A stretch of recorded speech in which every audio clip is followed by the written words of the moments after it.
Go baby. Like what it do? Cannot be boom.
There you have it. There you have it, family. There you have it. There you have it.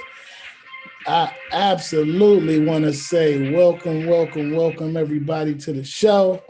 As usual, we do our thing, man. We get some brothers on here. We talk about some issues that we got when it comes along with father and fatherhood. um, Let me start off by saying I want to welcome my guests as usual. You know, this is like I apologize for saying guests, but these guys are so committed. You know what I'm saying? Giving their time to come on here. You know what I'm saying? Being a part of the show, man. You know, I'm gonna have to have these guys hosted one day. You know what I mean? And let them run the tables. But if you unfamiliar about what we do here with Professional Dad 24/7, again, usually we talk about issues that we have going on. Those issues doesn't necessarily mean bad times, right? Every man, every father is going through something day in and day out. So our aim, our hidden agenda is for you to hear some of our experiences and either help along that way and getting us to where we need to be, or, you know, with some input, or, you know, take in what we're talking about because we all here are some great fathers, right? And a lot of times great fathers are not heard, right? Most of the time we're not even listening to tell anybody what we do. We just keep moving, doing what we're supposed to, right? So with that introduction, tonight, man, we got the new hen dog. What's up, hen? What's up with it? What's up with it? There you go, there you go. And then you got, you got Mr. C Love on the mic. What's up, C Love? What's up, y'all? How y'all doing? What's up with it? Absolutely well, absolutely Chris. well. Cooking a little dinner, feel me? But I'm Okay. like, okay, I got a little time before bedtime for the crew. So here we are. Absolutely, absolutely. That's just one of the things that daddies do. You know what I'm saying? Right. We cook, clean, and be the machine. Yes, sir. Absolutely, man. So, like we always do, man. I do have a topic that I wanted to talk about, but like we normally do, man. What is fatherhood for you today, right now, at this time? You know what I'm saying? Because we all got different experiences. Any one of y'all want to start? I know it's cooking time for you, but the I'm gonna day start it has off. been on. I'm gonna start What it is it off. like? I'm gonna start it off. All right. Today, I had court. Divorce court. I had divorce court. Let's do it. Hey, man, check it out. I just want to say this, man, to everybody that's listening, right? What I say and the things that I know, the knowledge or whatever else, is not just for one person. It's for people that's going through the same thing that I'm going through. And it's things that they may want to know, things that help them feel better, things that people are going through could be the same thing. And they just want to hear that somebody else is going through it too, right? Because for myself, going through a divorce now for a year and a half, it could feel like nobody else is going through that same thing, right? So we can get locked into just ourselves. But the reason why I speak on my truth and my situations is because it's thousands, millions, billions of people that's going through the same thing and nobody speaks about it. We hear about stars going through a divorce and all that stuff, but that's through like TMZ, right? Ain't nobody, Kanye, Dr. Dre, ain't nobody sitting down on a platform talking about this stuff, right? So I'm gonna talk about it because it's real and it's my life. So if somebody say, oh, he always talk about his divorce or his marriage or whatever else, you may not want to hear it, but there's 1,000 people that probably do. You know what I'm saying? So with that said, I had court. It was useless. They did a continuance for child support and alimony because the child support lady didn't do her job, right? So the court system is super flawed in the sense of they do things backwards and mixed up, right? They do child support before they do custody. How does that work? We need to do custody so I know how much money I got to give her, right? So really just going through the motions, man, of a divorce. Some divorces, right, take a short period of time, right? So for the people that be like, oh, he need to get over this and all of that, when you got assets and when you got property and when you got money, it takes longer. So if it was short for you, I'm happy for you. But it wasn't it's not short for your boy, okay? You know what I'm saying? When you got assets and property and all of that, it's more court dates, plus it's COVID. So the court dates are more staggered out, right? They're not as fast because it's COVID and we have to do stuff online now and it takes longer and all of that stuff. So really, man, just I get my kids this on the weekend, so I want to take them out and do something special. I'm still waiting on my building to close, and that'll be a chapter that's done. So really, just kind of taking it one step at a time, man, and really finding my peace. You know what I'm saying? Because going through a divorce or going through child support court or whatever, you have to find your peace, right? And I'm finally finding my peace to where I don't get afflicted by what's going on, right? I'm learning to stay level-headed no matter what's happening, right? So we can't let that stuff spill over in what we do for our children and being an example, right? You know what I'm saying? So that's all I got to say, man. Spunk. You know what I'm saying? Hey, before we go on to the next father, Chris, do you have any questions? And I'm not pointing a finger at Chris. I got a question, right? When it comes to that divorce, because I'm not going through that situation. And you know, I know a lot of people who've gotten married, right? And let me ask you this: when it comes to being financially fit, right? Before one gets married, is it at where you are right now? Would you recommend prenup or some type of thing to where financially each party, you don't go into a relationship or a marriage thinking you're gonna get divorced, but if something happens, do you recommend the parties put something in place to say, hey, look, you take what you got, baby? That's my question. And Oh, me? Oh, okay. I thought you said Chris. Go Oh, I ahead. thought you said Chris. No. He did say Chris, but it was Yeah. he was Yeah, he just had a following question. question himself. But Yeah, that Oh, question. okay. I was just Oh, itching okay. for that question, Okay. right? So my bad. Go ahead. When I got married, I didn't have anything, right? So I was poor. So that divorce, that marriage, I got married when I was 23. So that marriage, there was nothing to get a prenup for, right? But if I get married again, then see, every state's different. California, I don't really need a prenup. So let's say if I have 20 buildings, right? And I have them before the marriage, I don't need a prenup because she can't touch it because it's before the marriage. So it all depends on,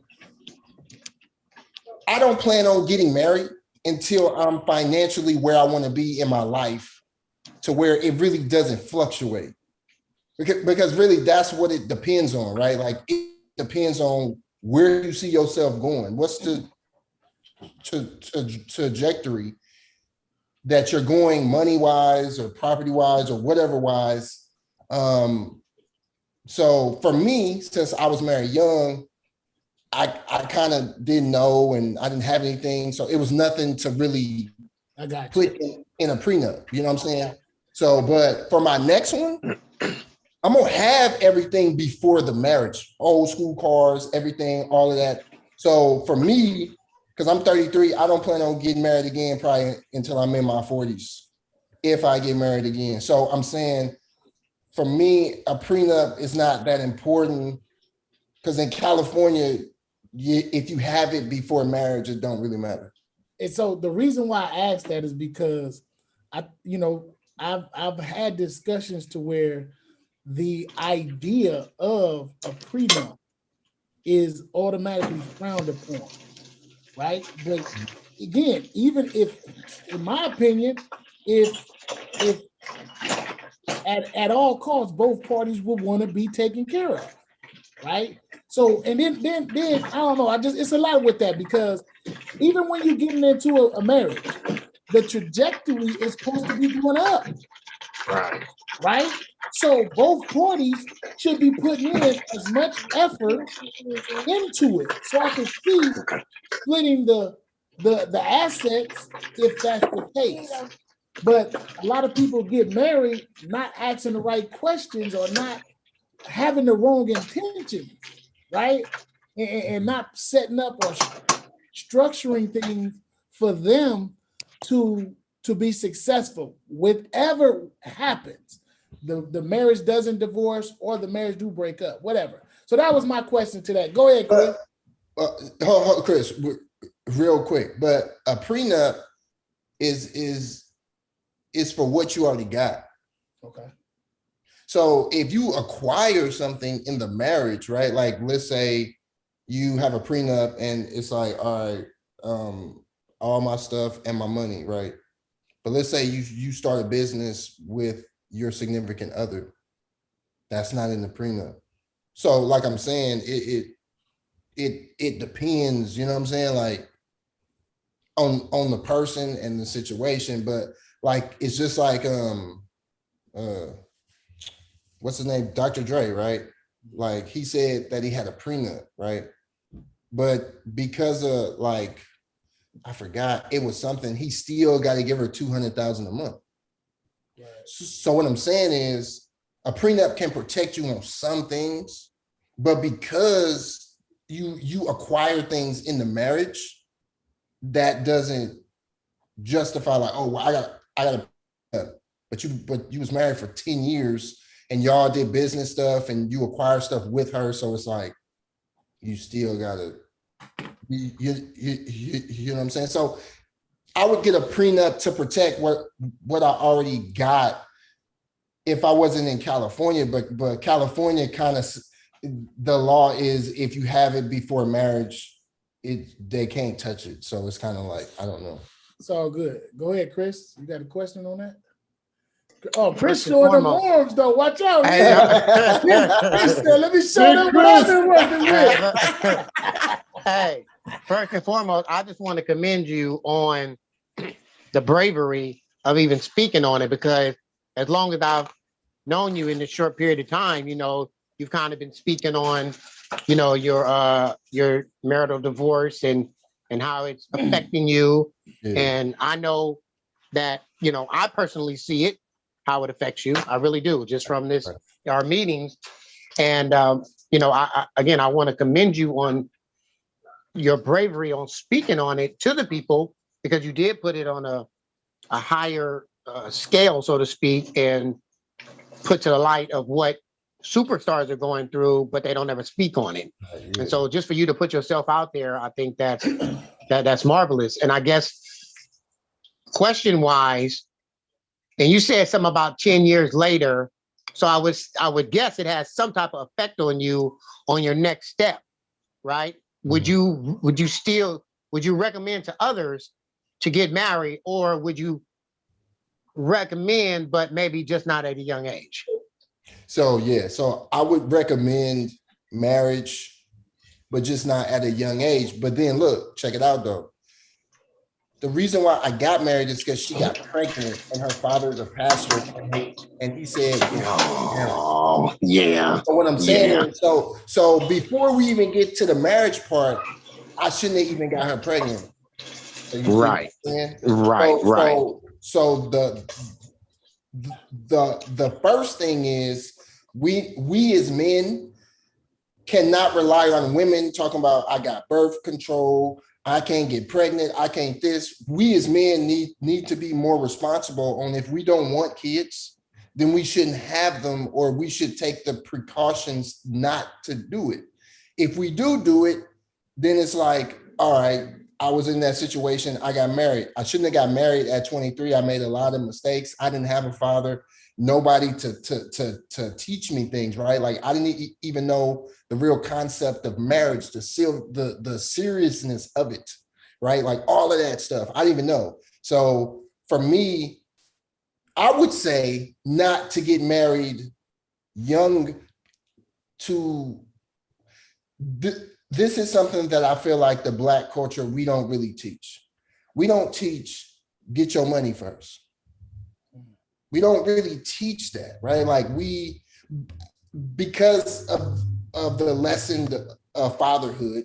But what I'm saying is we're taught to go to college, get a job, get a family, get a house, right? So what I'm saying is, I'm not the type of person that would want to work for 30 and 20 years. I don't want to do it, right? Like I don't want to like do it. I want to be creative. I want to have things. I want to be free to the best of my ability. But I wouldn't say to get married young, right? Like I understand high school sweethearts and this person is the one or whatever else. But the number one thing of divorces is financial.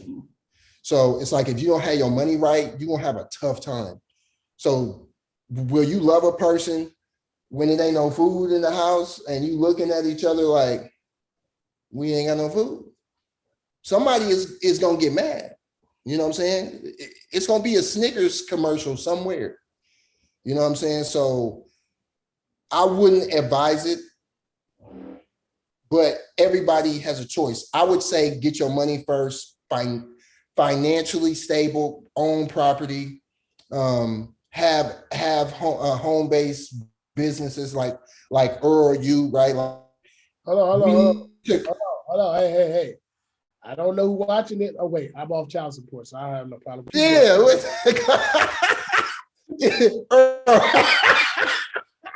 Earl, hey, you're I'm a free man. You're a free man. All right, you're free. Okay. That It's nigga had okay. flashbacks He was right like, there. whoa. He was like, whoa. See, so Earl, don't have any more kids, all right? Because then they're gonna know. but yeah. So me personally, man, I've been married 9 years. I was with her 12, 13 years. I'm focused on my bread. You know what I'm saying? Like I'm focused on becoming wealthy and doing what I got to do. So I I wouldn't get married young, you know. So this is a personal thing. Okay. All right, man. Thanks for that. Brother Chris, what's on your mind today, my brother?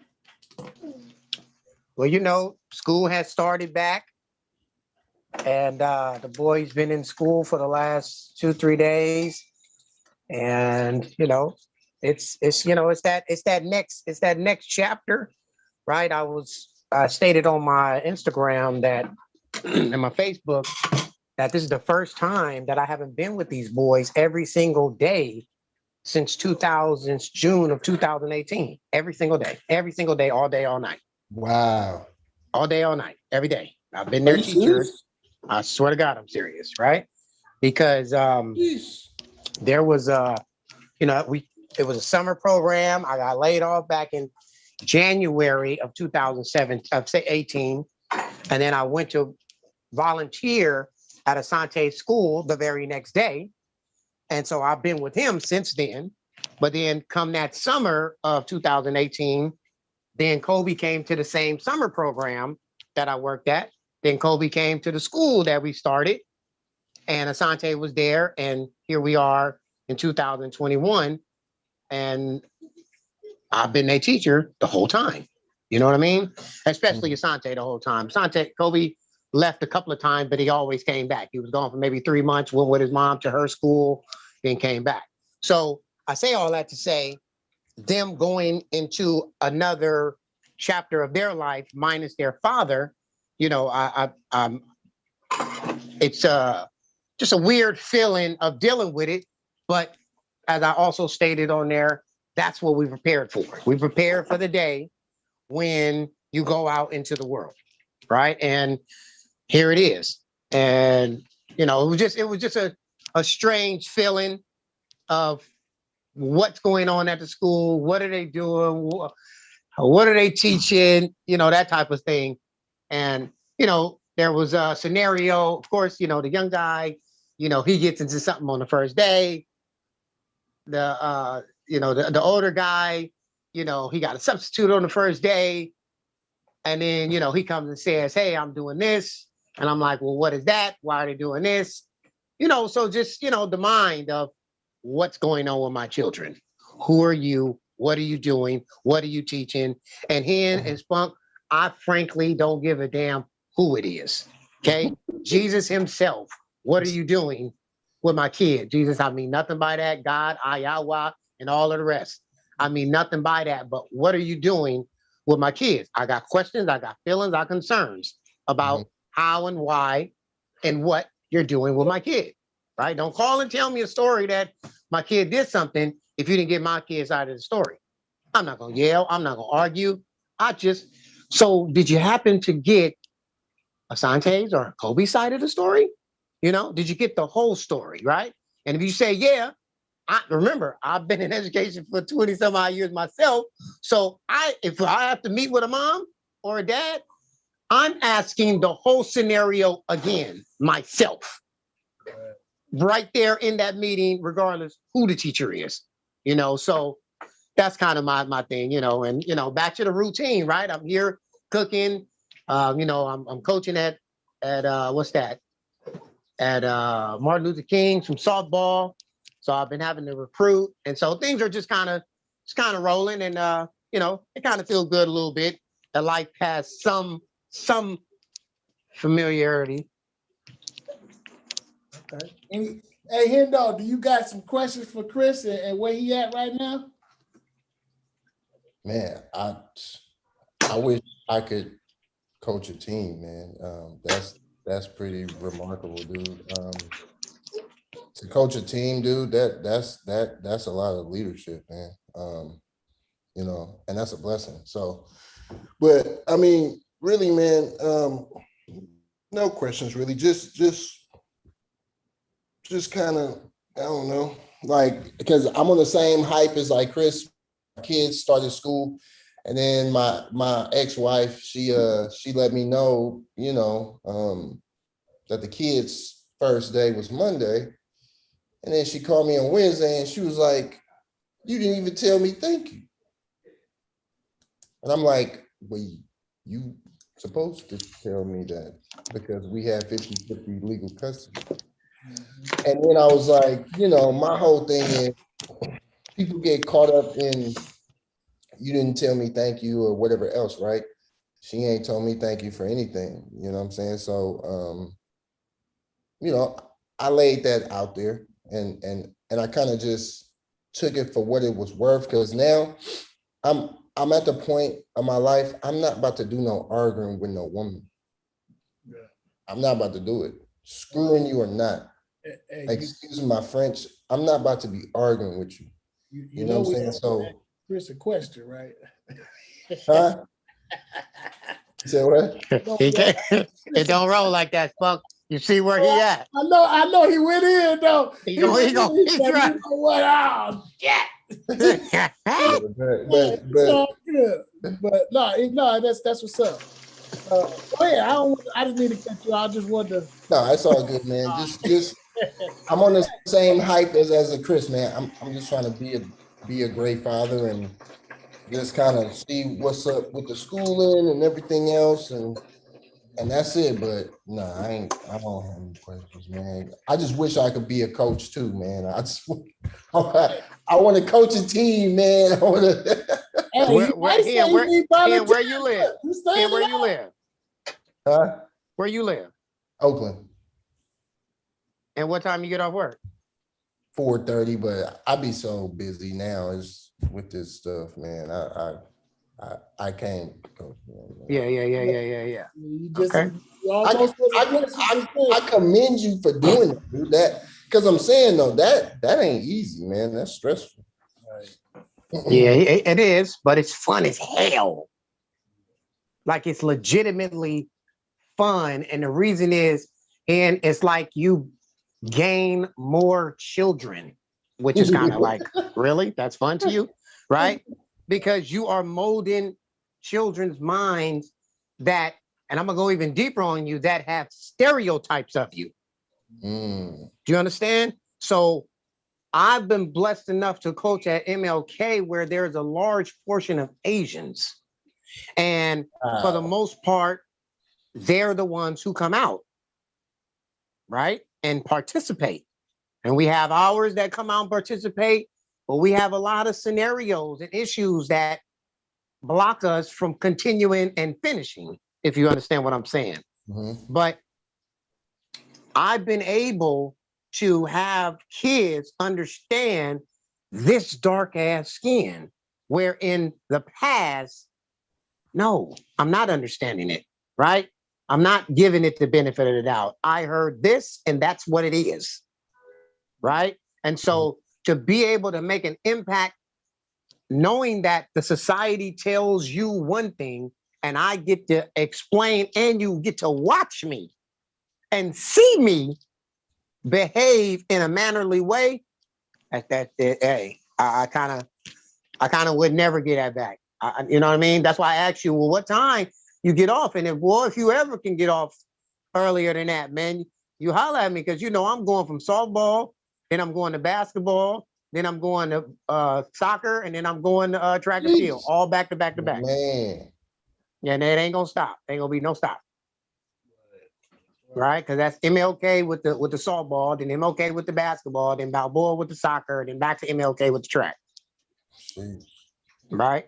And it's just all kids, you feel me? And and it's sports, motherfucker love sports, so it's like, Mhm. let's go, Right, right, let's go, right, and it's fun, like right. again, the kid thing, right? The mind, we just like we talking right now, like we're healers, and I take exactly what we do here, and I give it there, Mm.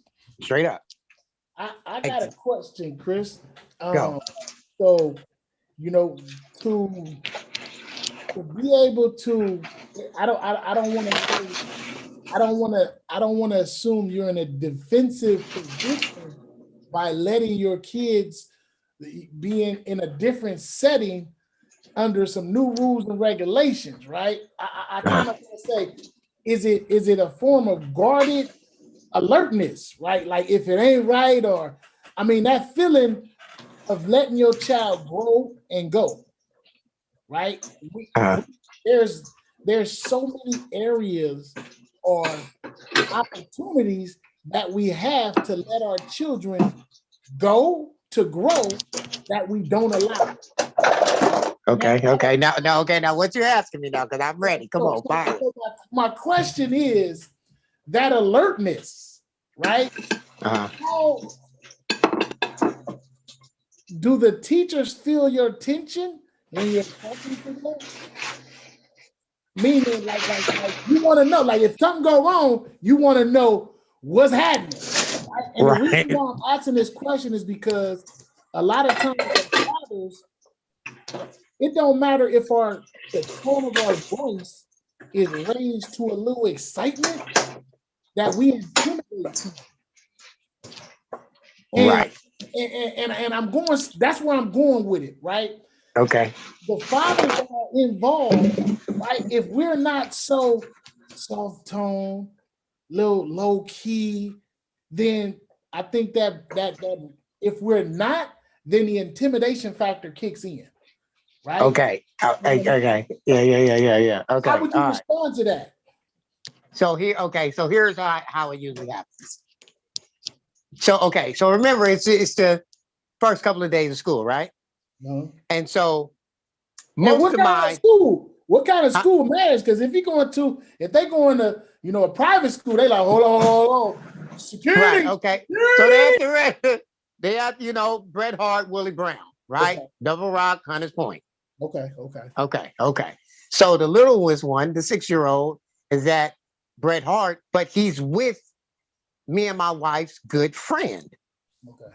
who was a teacher, right? And so, like I say, the first day there was an incident, right? And the story goes like this. I got to give it to you. I got to, right? So just prepare yourself because it's gonna mess you up a little bit. So they're playing soccer. They run into each other. Two kids, my kid and another kid, full speed. Bow. Kobe goes down. I guess the other kid goes down. Kobe gets up, tries to help him up. Now, this is the story he told me. All right. So let's just take it for that. He said he gets up, he helps the kid up. The kid pushes him down to the ground. Kobe walks away, go get the bottle, knock him in the head. Oh. I told you it was going to mess you up. I told you that, right? But thank God it was plastic, right? The teacher go and tell, he goes and tell the teacher, the other kid, Kobe gets in trouble. So as the story is being told, all I want to know, Spunk, is did the teacher get your part of the story? Are you sure you're telling the part of the story? Are you telling the truth? He's like, yeah, this is what happened. Da, da, da. He told it like 4 different times at four different times. Anyway, so after this all happened, him knocking the boy, da da da da, he also stepped on the boy's shoes, right? So he, probably felt played that he told on him, whatever the case may be, right? Okay, so when it's all said and done, I guess he did a little extra. So maybe you get into a little extra trouble. No big deal. Nobody got in trouble. No parents ready to, have a parent meeting and fight me and stuff, right? But the fact of the matter was, considering it was only the first day, I more so would just kept asking and asking and trying to understand the story, right? So then today was the first day that I went to the school in the afternoon. And once that first incident was over, to your question, it was, hey, how is Kobe doing? And so she started explaining and saying how, oh, I noticed that some of the kids, aren't at the level that they, that I thought they would be considered they're in the first grade. And so I might have to, okay. And then my question after she said that was, but how's Kobe? How's Kobe doing? Is he following with what you're doing? Right. And, she kind of answered and, gave her answer, whatever. So I could see, like you're saying, how, because I'm a different father now, y'all. I'm not the same father. I'm just literally not. Explain that a little bit without yeah. Meaning that now when you tell me something, I have questions behind it and I know what I'm looking for. Okay. Meaning, okay, well, was he sitting down listening? When you gave directions, was he watching you? Were there other students that were distracting? Because if you're able to tell me that, then I'm able to get more of an understanding on maybe why my kid was didn't get that information or didn't understand that information or why they did, right? Because certain kids in a classroom, if they are having any type of impulsive behavior issues, will then cause majority of the attention. Mm-hmm. And then those who are scholaring students may then get kind of not left behind, but you know what I mean? You're kind of so worried about other students that, you forget about your main scholars. So, but I still love the input of a teacher. I really want to know, and I'm going to stop right here. Are you teaching my child? That's all I really want to know. Are you actually teaching my child? And if you're teaching my child, we're good. My job is to make sure it but pay attention in your class. Your job is to teach my kid, and I am the beginner, the middle, and the end. Right. And you know what? I'm glad you said that, right? Because that question, I hate to sound like but that question that I threw out to you, it brought out something a few things, impulsive behaviors, right? So whatever the kid displays, us as fathers, now we go into that environment and say, hey, what the hell happened to my kid? It's some type of impulsive behavior. Yes. They're already looking at like, I see why he just picked up this bottle and locked this dude in the head. What am I gonna have to do, right? But the reason for this show is to be able to really we talk about this stuff, but we don't talk about it. It just happens, right? And what you said is in being a different father, right? Some fathers would have went off. Some fathers would have handled it a little differently. But as a different father you want the full facts. That's it. That's it. And there's nothing wrong with that. You need that to be able to, yours. So, right. And to stand up for yours, you need all the evidence so you can say, okay, I know why he did it then. Right. Cause I got it. Feeling the way he's feeling in talking to the other teacher because you didn't, as the one teacher that he went to, you didn't handle it correctly.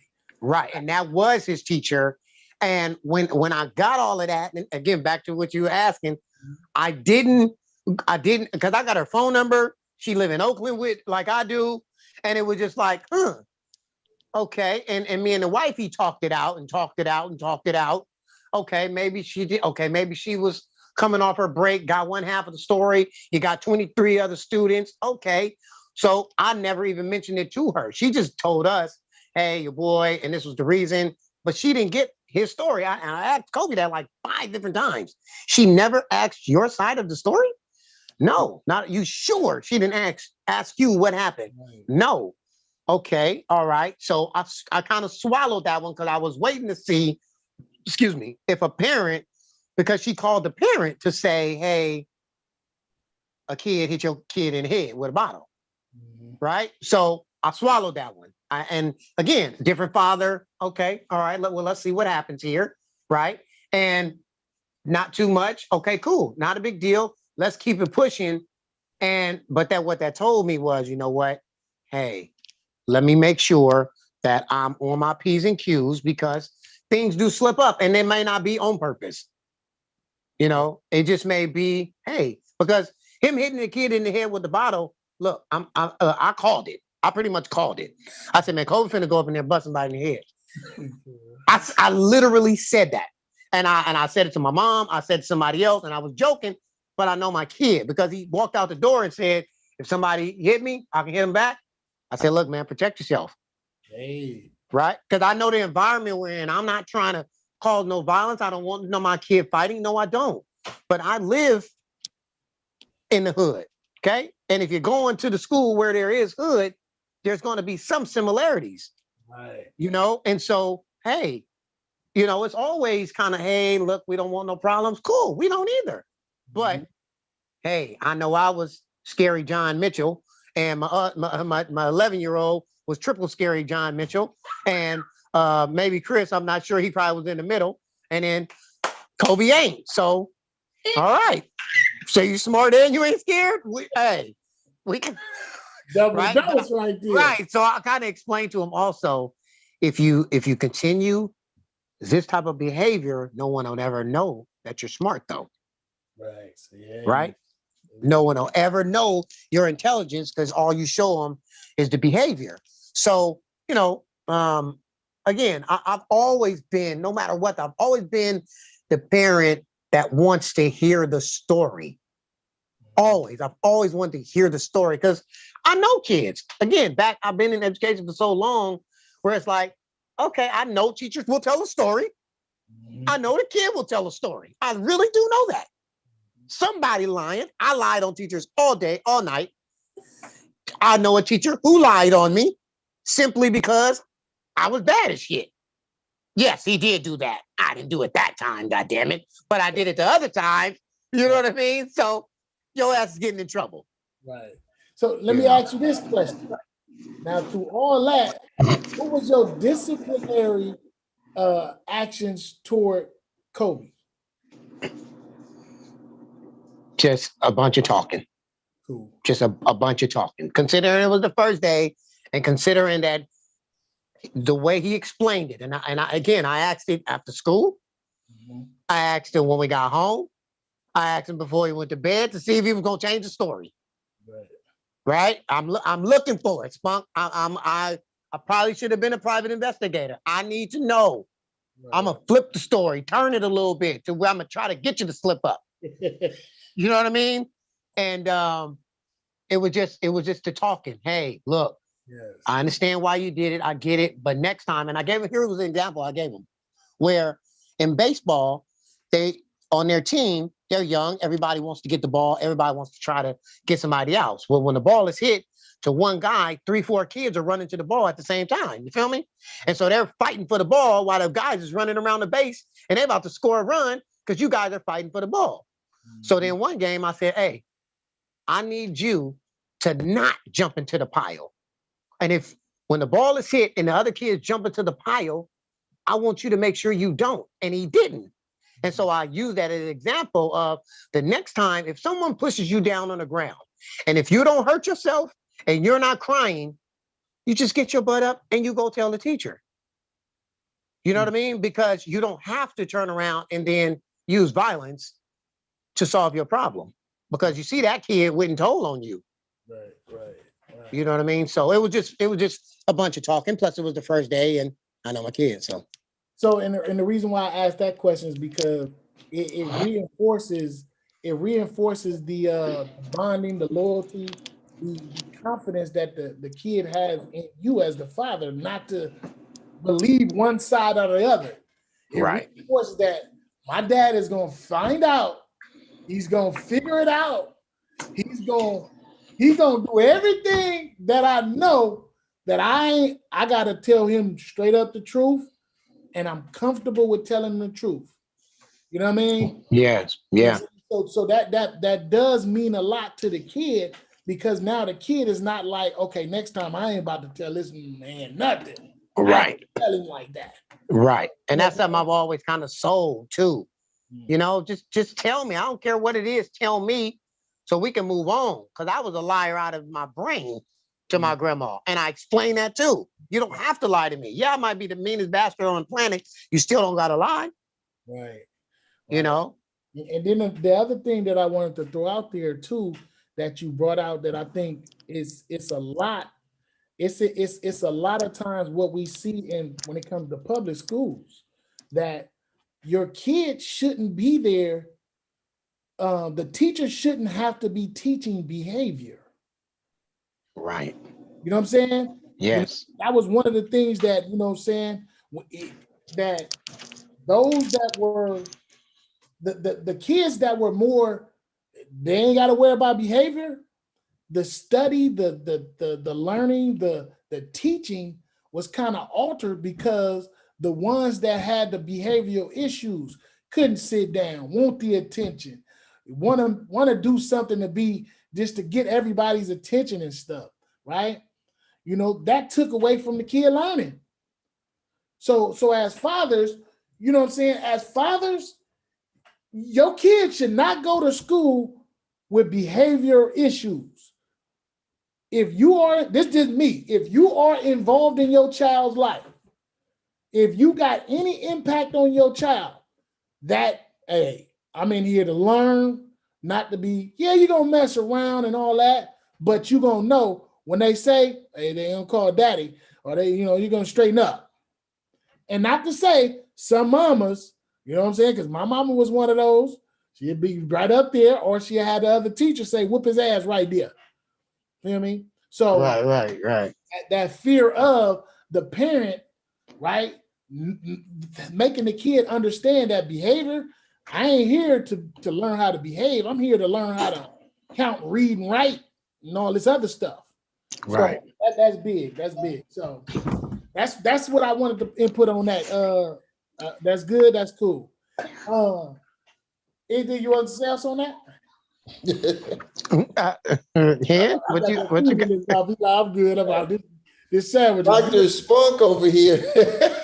Hey, yeah, no, I just went on with that. So because okay, this is where I'm at. Now, for me, what's been on my mind today was, now we talked before about how I was feeling some kind of way that my son wasn't the time. He wasn't allowing me more time with him. Again, child support is over. Yeah. 19. So he like, shit, I ain't trying to kick it with you, right? Right. So it one day, you know, he done got a job. Cool, he's still in school. But this one day, I'm telling you, man, I got damn near 10 to 15 text messages to where I'm like, what the hell is going on? From your son? From my son. I'm happy. Because I'm like, yeah, this dude we chat. I gotta, but I'm like, okay. I'm like, well, what's up? The first text was his check. The second text message was what's considered, and I'm putting my own little emphasis on it. But in the remarks, it was like, hey man, what's considered time and what's considered full time and part time. So his mind was thinking about them playing him on his check, his first little 10-hour check. Yeah. In my head, I'm sitting there like, it's a little 10-hour check. What you expect? But he like, nah, man, I did more hours than this. Right? So the 10 text messages that I had got was all around what we've been talking about as far as, your money, right?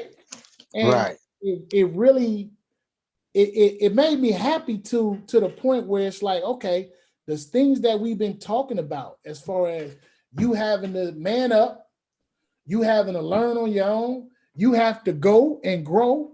I have to allow you to go and grow, not to be so selfish and want to keep you under my wing. You got to figure it out. That now he's starting to bring those things to fruition, right? And seeing like, hey, look, this ain't right. What would I do? What you thinking? Whatever. So that was on my mind. That's been on my mind for the last couple of days. because it's like, damn, you put all this work into these kids, and at sometimes, whether it's small, you can't notice it, or it's as big as I felt this was, that there's the gratification that you get there, like, okay, they're starting to get this shit. He's starting to get it. Okay, what's the next? And I don't want to be pushy and move to the next thing so quick. I'm just riding out. Hey, you check your check. You know what I'm saying? You know, Right. work for yourself, get you an extra. And I ain't doing too much because I don't want to run off again. But Right. you know what I'm saying? So I'm just, Yeah. that was, you know, that kind of, that's where I'm at. And for me, what's been on my mind is the gratification of knowing that the work that I've put into, the things that I continue to do, it's coming, right? No matter how slow, you know what I'm saying, how small, I appreciate that. Yeah. Well, you know, to what you're saying, I just want to, can I borrow some of that feeling? And I'm not joking, because, you know, I can't get my 23-year-old to answer the phone to save my life. Right, yeah, man. And you know, hopefully I don't get emotional or nothing, but, you know, it's starting to bother me now, Yeah, you know, but this this is what they say, you know, you made the bed. Yeah.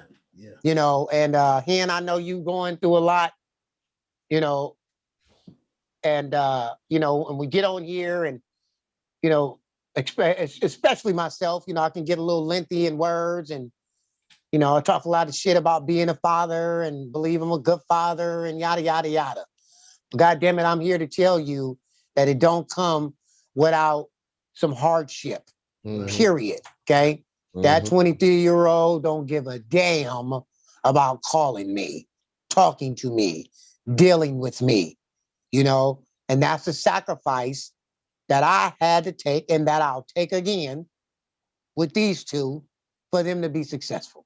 Absolutely. Right? And that just means hardcore. I don't care what you're talking about. I'm the father. Here's the direction. And I'm going to keep putting you back on the goddamn track.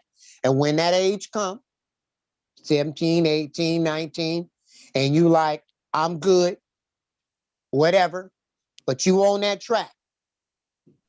All right. Okay. Yeah. But if you ain't accomplished not a AA, right, I'm still in your ass.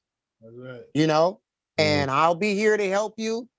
I'm not going to, but, and you know, and I'm blessed that he don't call me on no money hike, because I ain't got it for you.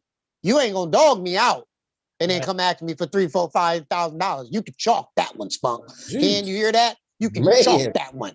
You can chalk that one. I mean that from the bottom of my soul.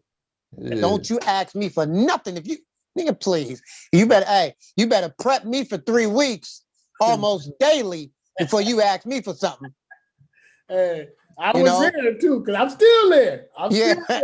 Hey, don't, and I mean that, man, you know, and you know, it's, you know, this shit hurts. So I feel your gratitude of the young man asking you on any height of anything. And that's all that was, because that's what you're lurking for, right? And it ain't about you holding him back or all of that, but it is about, hey, bro, I mean, shit, I can't get a little, what's up, a lunch every now and then, you know, come back here and barbecue with me. Let's burn some shit. I don't know, anything. Hey, you don't want to just hold this 2x4, let me screw it in or nothing? And for real, and look, this was a trip, right? After all this, right? Following day, I get a text message because he know I like seafood. Following day, he say, you know, hey, man, next Saturday, let's go to that crab spot you like. In my head, I'm like, $156, brother. You know that crab costs a little change. I didn't say that to him, though. But I'm like, man, that ain't enough to get that lobster I like, right? I say it's always the thought that counts, though. You know what I'm saying? Right. I was definitely appreciative on that. So that's where I was at. So, but this leads, the conversation we've been having leads me into the topic. I mean, of course, the topic gonna be short, but it's all right. And the topic has to do with the coddling of young kids, right? Mothers. Again, this show is not to bash women, right? I was chatting with a lady one day, and we had a real conversation, and she was talking about in reference to young boys being cuddled by their mother, right? And the damage that can cause if the father is not involved, right? Now, my mom was raw, right? And when I mean raw, she was raw. She was raw. But they don't make them like my mom no more, right? And times have changed. So what do y'all feel, or what is your perspective of young males being coddled by their mothers in the absent, right? Because we got kids from another person when the kids aren't with us. What is y'all perspective of that? How can that damage the kid? What is the benefits, pros, cons, whatever? What's your take on that? Anyone? Well, and because I'm Lengthy John, so go ahead and get yours in, Hey, because yeah, I got all types of perspectives on that. okay. Because Lil Hen, Okay. Lil Hen mama gonna be, hey, come on here. What's your take? Let me take it off. Yeah, you all right over Okay. there?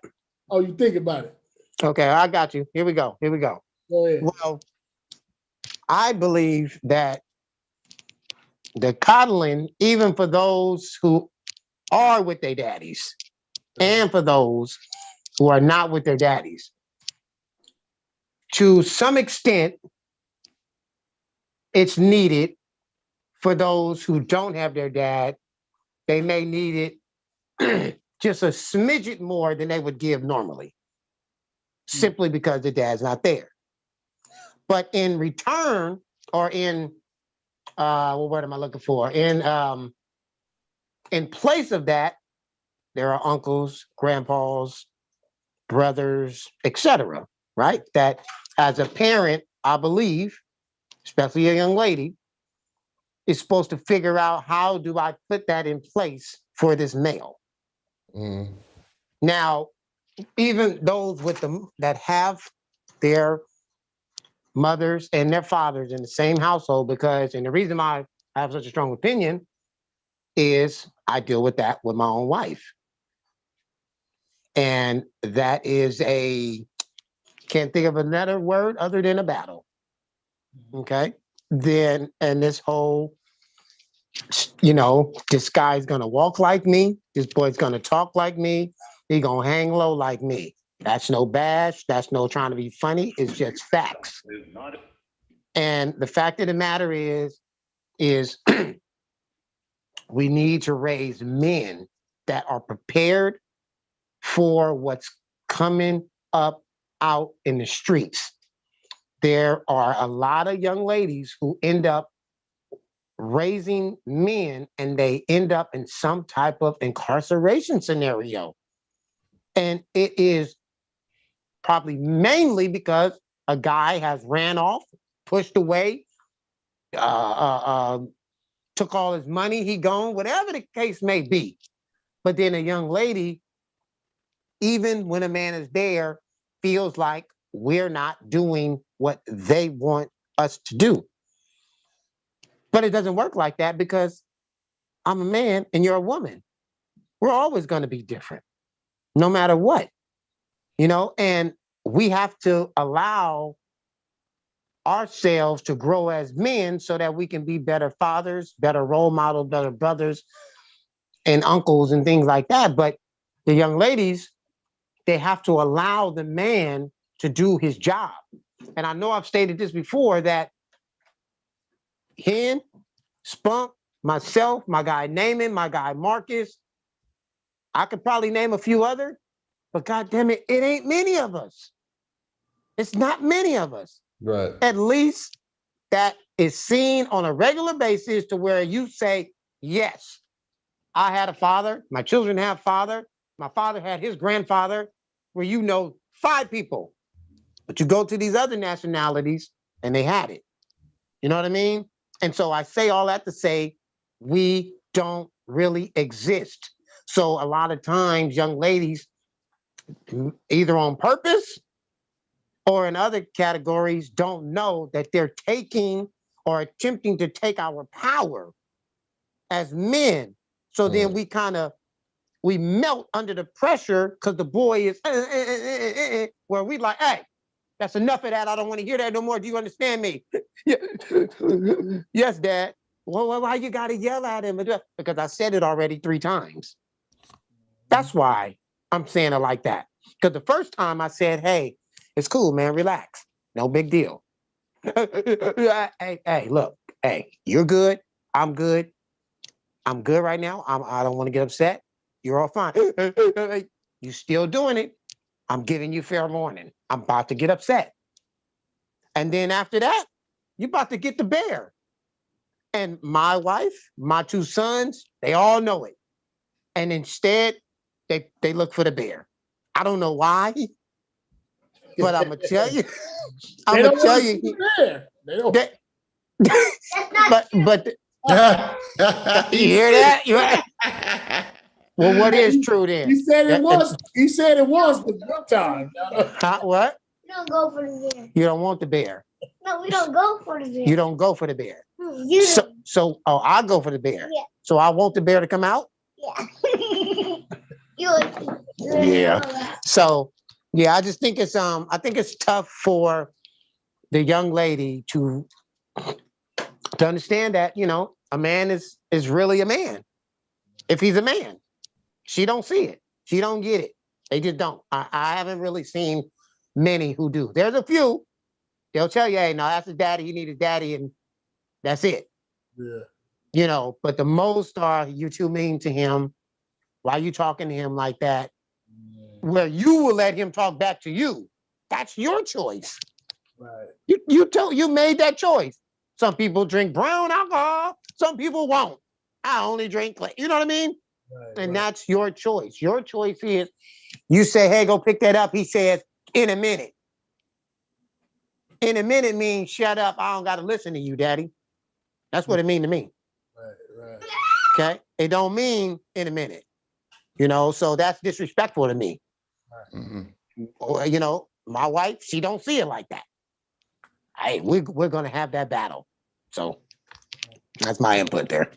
Yeah, where you at with the coddling of the young men, young son?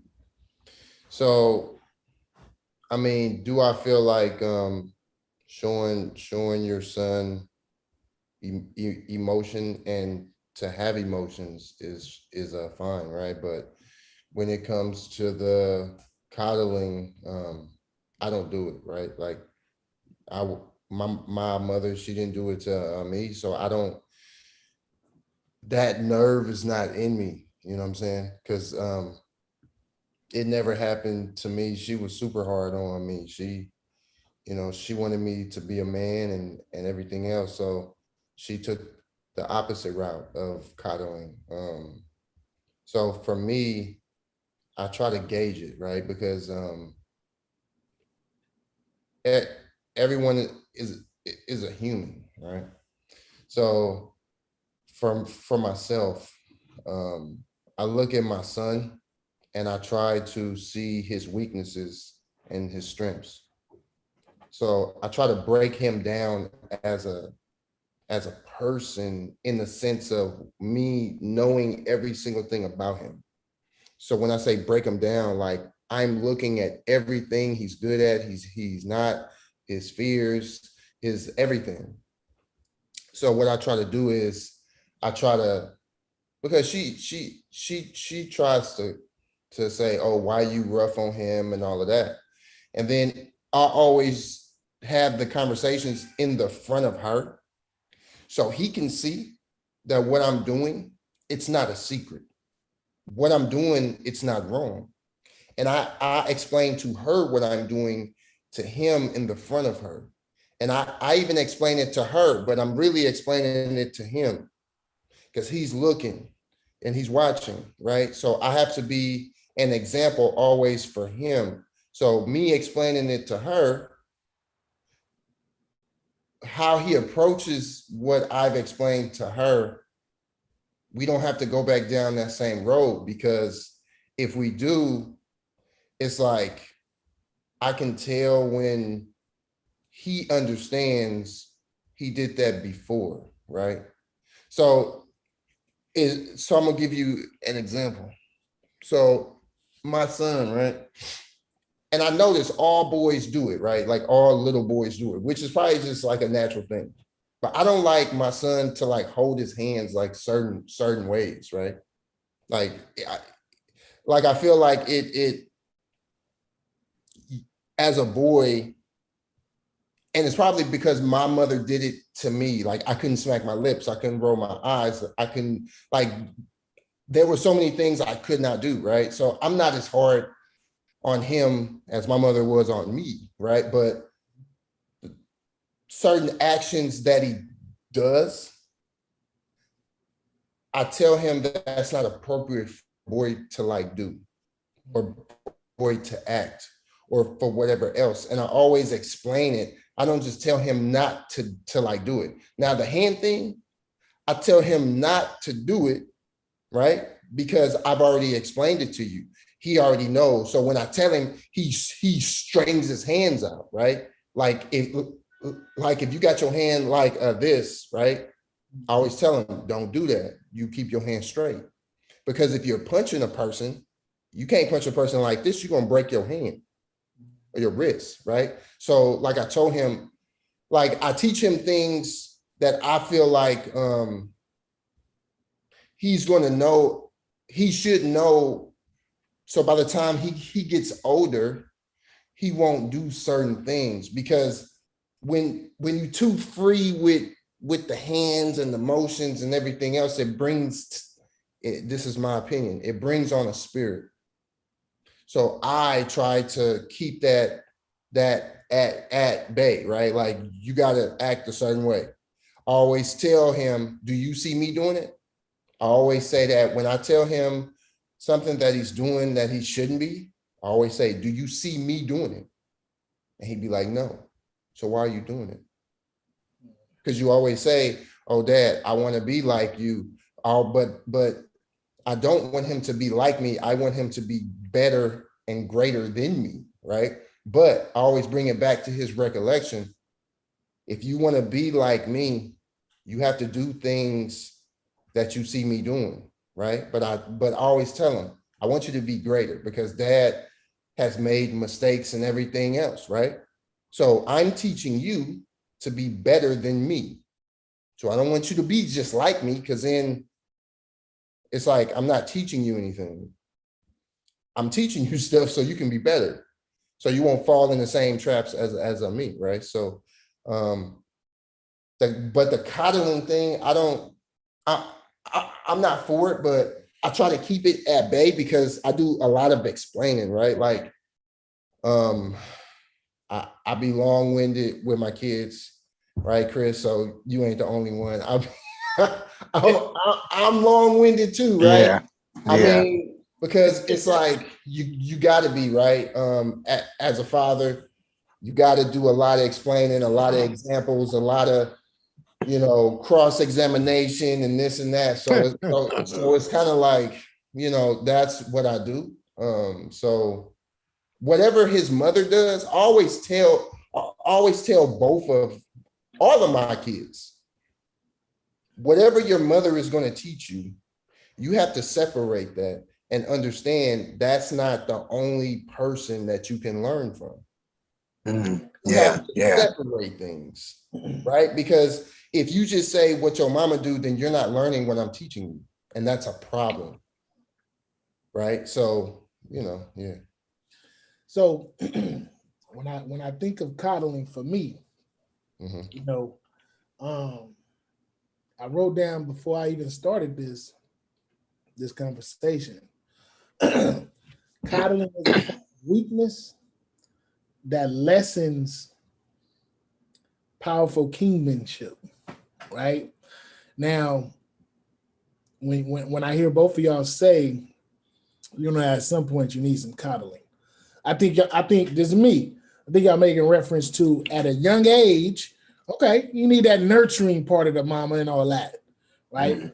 But there is a moment when that, you know, that kind of has to. It don't stop, but that coddling got to go away because coddling, to me, you know, done too long, too much, too often, it breeds like crybabies, abusiveness, soft and timidness, scary, and effeminate kind of, you know what I'm saying, feminine kind of attitude. Yeah. Right. And I'm not saying I'm the macho hoorah dad, but when it comes to the boys, you know what I'm saying? If you're raising a young man, you're raising a boy to become a man, right? And some of the things that I see in the way a lot of these men supposedly are, if they cry babies, they just ain't crying. Right. They abusive because they can't get their way, right? So now you got to act out, right? You know what I'm saying? And when it comes time to manning up, they get soft, scared, and say, hell no. You know, they run high, tough, grab a gun. I ain't about to fight that dude. I'm gonna lose, right? I'm just trying to make correlations with what coddling does to what we see on a regular basis. Just for me, right? You know what I'm saying? and I, you know,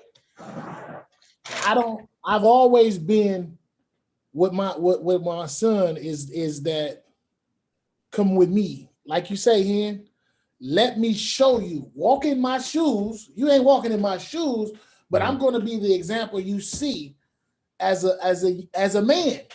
Right. You're not there yet, but you're going to get there. But any hiccup, any distractions, you know, grandmama get the baby. Oh, that's my baby. All that, no, cut that. You know, it's only so much of that. He 10 now. Ain't all that my baby. Okay. They like that. They love that. That's the granny. Cool. You know, but at 16, 17, oh, that's my baby. He can get away with shit if you keep that up.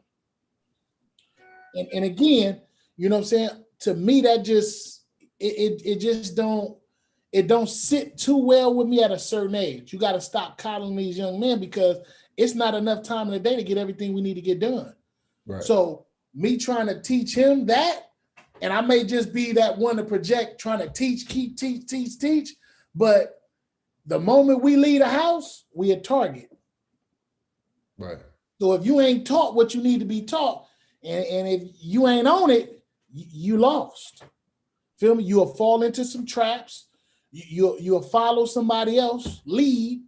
You know what I'm saying? And you gonna cry about it because you didn't expect the outcome to come out like that. True. So that's just me. That's me. You got some 60-year-old dudes that still act like they 12. Yeah, that's true. And dress like it too. Feel me? and I think some of that stems from being coddled too long and too much, to where they relationships becomes, I need a mama to take care of me. You my woman, but I need you to tell me how to pay the bills. I need you to tell me how to do X, Y, and Z. I need you to manage my money. Huh?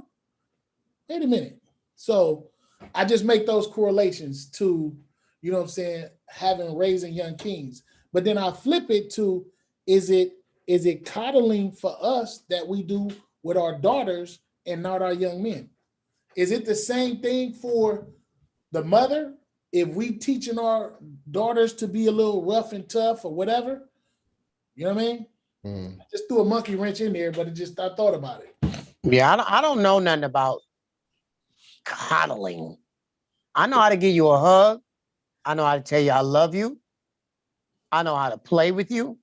I know how to like get down on the floor and like, you know, crawl and act like I'm a spider and grab you and tickle you and pull you down to the ground and we're gonna laugh. But when it comes to coddling, I don't care whether you're a girl, a boy, whatever the case may be. I can't do that. I just don't know that one. My grandma told me I love you. But if that teacher called, I'm whooping your ass. Okay? Period. I don't care what she called for. She could call and say hi. There ain't no reason your teacher should call and tell me hi. So if she called, that's on you.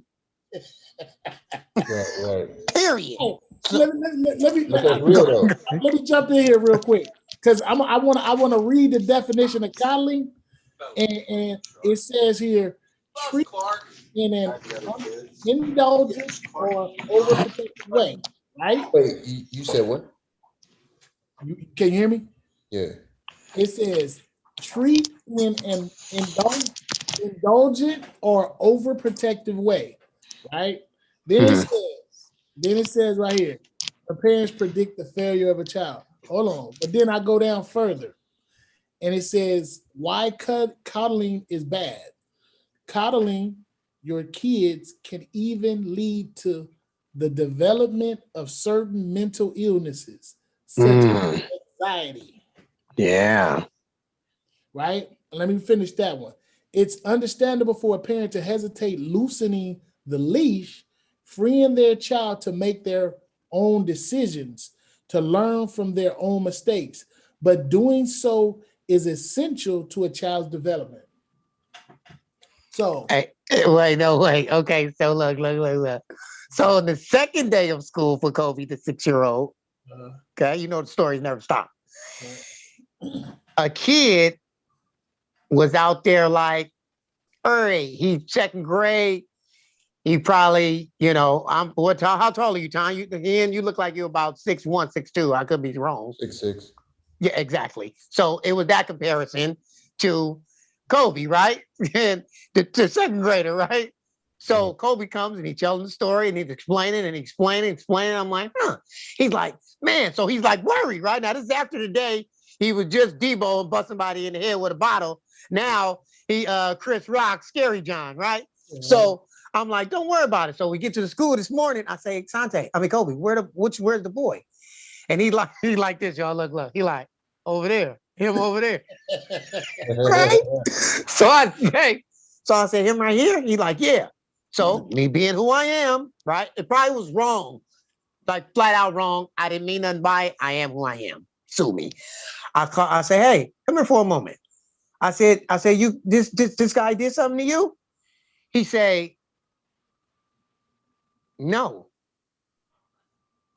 I say, okay, well, he didn't do nothing to you? He said, no. He said, no, it was his other kids. I said, so you don't have no problem with him?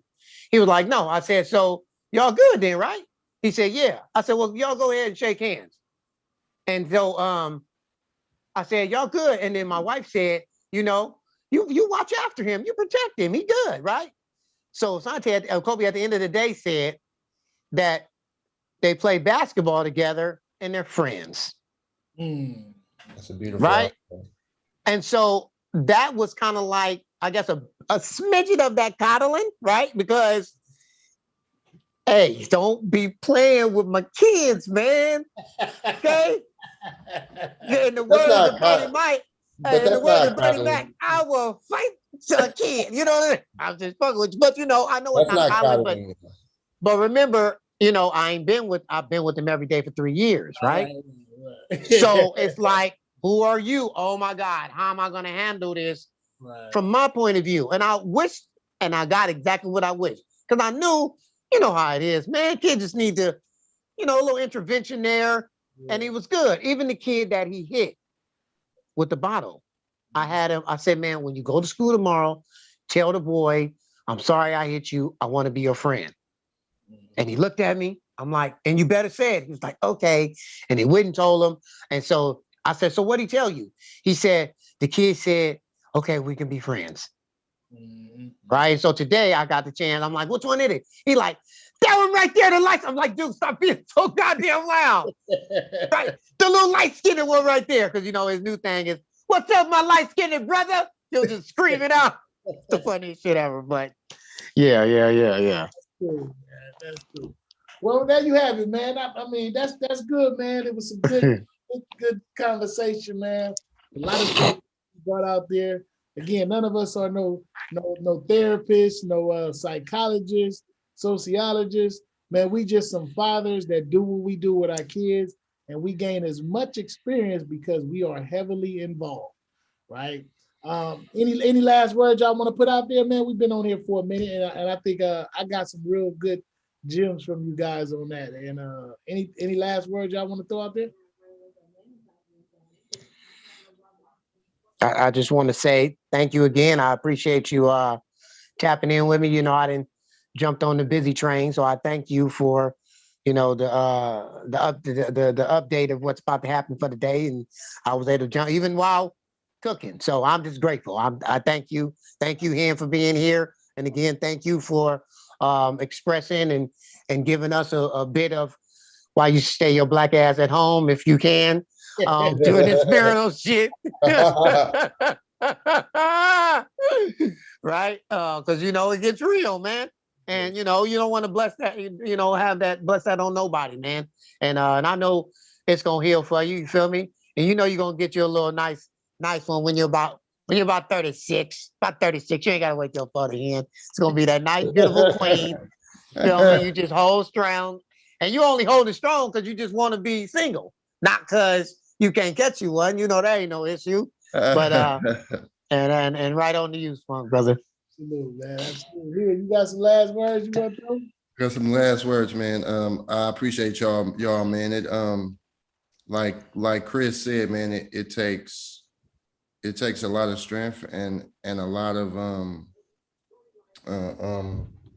courage to get on any platform and spill out your personal life and to try to help anyone, right? Like I really want whoever's listening or whatever, like tell 3 or 4 people, man, each, man, because this platform, it needs to get bigger and on a bigger, what you started, Spunk. It's a beautiful thing, man. It's a blessing. You know, like I feel like so many men and women need to hear this, dude. You know what I'm saying? You're an accomplished father because you dealt with that situation, and your son is 19 now, right? So I look up to you, like to me, you like a big on a brother, on an uncle. You know what I'm saying? So I appreciate that, man. I've been knowing you for 8 years now, man, and you've always encouraged me. You know what I'm saying? You was always like a blessing, and still so. Chris, it's been a blessing getting to know you. You know what I'm saying? Sir. Yes, sir. You know what I'm saying? Like I'm gonna have to come and watch you coach, man. You know. First game, September 2nd. Okay. All right. At Aptos. So where's that? All you're gonna see is the fire is on it's right off of Ocean. Right off of Ocean. In Oakland? In San Francisco. I think it's right by Commodore Slope and right by down the street from City College of San Francisco. Oh, okay. It's right there. Yeah. Yeah. Hey, Spunk, just let me say this last thing. So today I'm walking through Bret Hart. A father is talking to another father. I butt into his conversation because he said, damn, man, you know, this kid and whatever, man, I need my free time. I couldn't help, and I went back and I said, oh, you thought you were about to have a life? Oh, no, your life is over. Right. He said, what you mean? I said, man, look, I got a 22-year-old, 23-year-old. I said, I already been around this block, bro. I'm just telling you. I said, I talked to a brother one time. He told me it's 90% kid, 10% you. Right. He said, oh, hey, man. And he was dressed real nice and dapper. Feel me? And I was like, that's amazing. That's where your feelings is, right? Because what I got out of that here was, I don't want to do all this homework shit. I don't want to have to keep you up all through you know what I mean?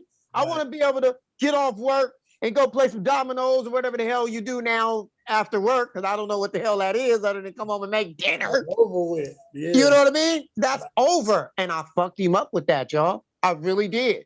Yeah. He was messed up with that one. He didn't get that. Yeah. And I think until you get it, maybe not. And I told him, I said, but look, I said that 10%, you better use that shit wisely. Right. And that's real though. That's when you take, but don't you think it ain't 90-10. Right. That's it. That's right. Man, like always, man, I appreciate you brothers, man, more than y'all know.